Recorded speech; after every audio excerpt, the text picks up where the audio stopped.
365 দিনে খোদার এক বছরে কোনো দিন নামাজ পড়তে মন চাইল না, তুমি কেমনে আল্লাহর সামনে দাঁড়াবা? দিনের পর দিন, সপ্তাহ পর সপ্তাহ, মাসের পর মাস রাত কাটে নারীর ছবি দেখে, উলঙ্গ দৃশ্য দেখে। তোমার চোখ বন্ধ হলে ওই রবের সামনে তুমি কেমনে দাঁড়াবা? ফাকাইফা তাত্তাকুনা ইন কাফারতুম ইয়াওমান ইয়াজআলুল বিলদানা শিবা।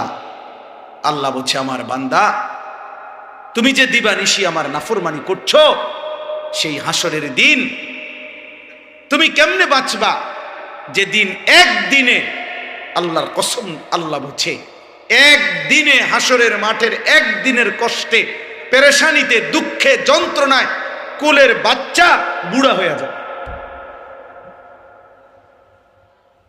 আমার কাছে উর্দু কিতাব আছে, নূহ আলাইহিস সালামের একজন বংশধরকে, যিনি 450 বছর যার হায়াত পাইছিলেন, কিন্তু 450 বছরে যার চুল দাড়ি কোনোদিন সাদা হয় নাই, কালো ছিল, মানে যিনি বৃদ্ধ এটা বোঝেনও নাই, দুর্বল হন নাই।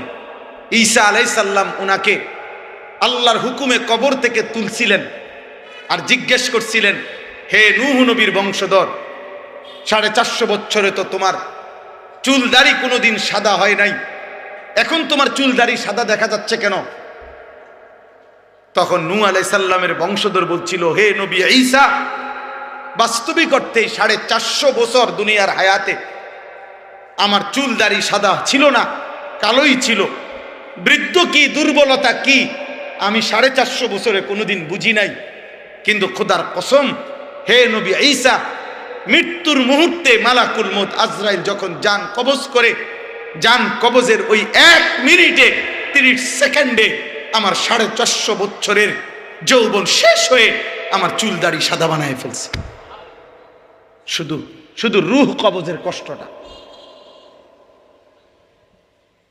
শুধু জান কবজের কষ্টটা।